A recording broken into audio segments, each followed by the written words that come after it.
How do I find the spine of a fishing rod? There's several ways to do this. There's even tools that you can purchase that'll help you find the spine of a rod blank. I'm just gonna go over the way that's always worked for me. I hope these tips help you out, guys. Like I said, this is the way that I've always done it. It's always worked for me. So from a builder's perspective, there's guys that like to build on the spine. There's guys that like to build on the straightest axis. As you know, not every single rod blank is perfectly straight. It is very hard to get a perfectly straight rod blank. I had a long conversation with Gary Loomis a few years at ICAST. Those of you that build rods, those of you that fish, you know who Gary Loomis is. He is the GOAT of fishing rods. I have a tremendous amount of respect for the man, and I had a really good conversation with him when it came to this. I also have my own theories when it comes to building on the spine, countering the curvature with my guides themselves, and so on. So of course, you start off with the rod blank.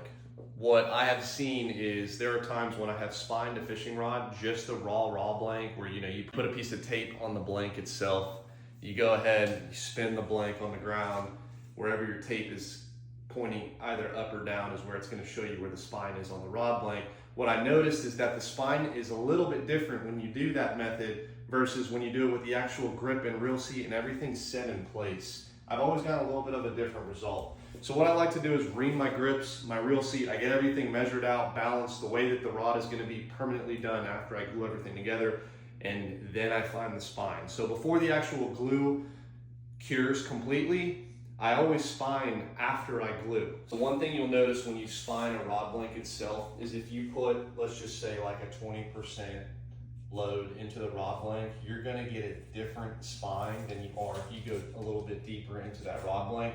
So really when we're talking about spining a fishing rod, when this really matters is when the rod is under a really big load, because then you get that rotational torque. So if you're fighting a big fish and you feel that your reel's kind of fighting you in opposite direction, it may mean that that rod is not built on the spine, given the reel is up and down, whether it's a casting or a spinning rod. So what I like to do is put the blank under a pretty big load, because again, that's when the spine really does shine, because that is when you're gonna feel that rotational torque. So as you can see, the trigger on the reel seat is gonna be pointing to your guys' left. I want that trigger to be straight up and down because this is a casting rod.